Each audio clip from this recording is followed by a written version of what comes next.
Hear ye, hear ye. The following scene is a reenactment of Perry versus Schwarzenegger. The Prop 8 trial heard in U.S. District Court. Dr. Gary Segura, professor of American politics at Stanford University, expert witness for the plaintiffs on the political power of gays and lesbians, is under direct examination by the plaintiff's lawyer, Theodore Boutreau.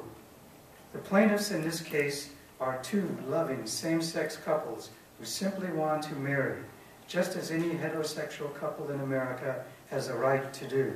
Court is now in session.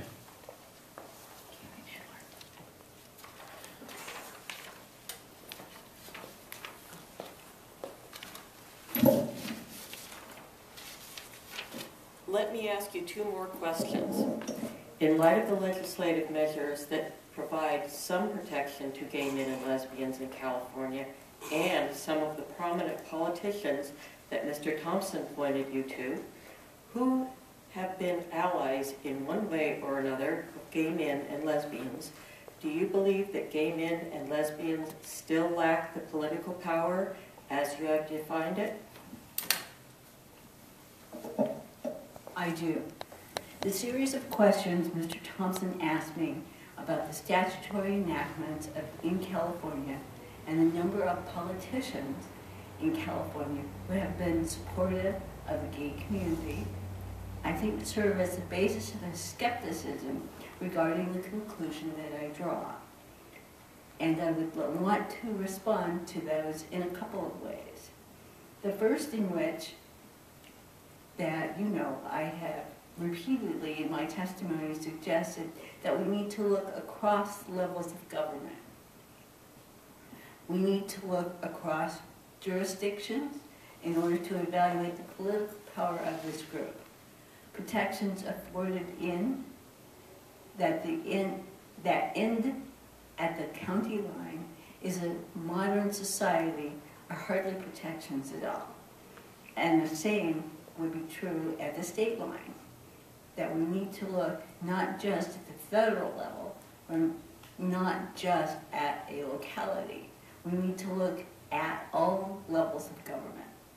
But more importantly, we look at a series of statutory enactments, some of them pursuant to court decisions, some of them overturned by ballot initiative in several states. And when the skepticism is expressed, I do a mind experiment that I do with my students frequently, which is I explore the counterfactual. So imagine for a moment that I was going to write an opinion that says gays and lesbians are powerful in the political system.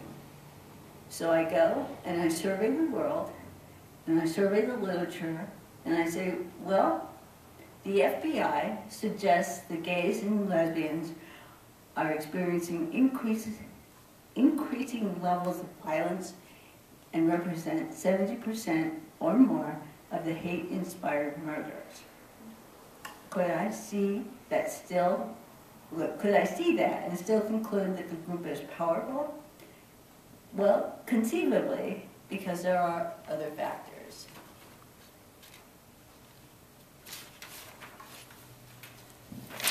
Oops.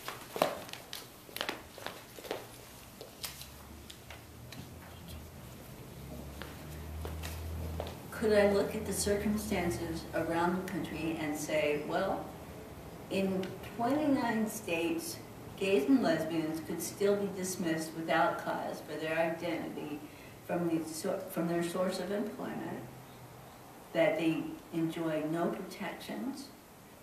Could I observe that and still conclude that the group was powerful? Well, possibly.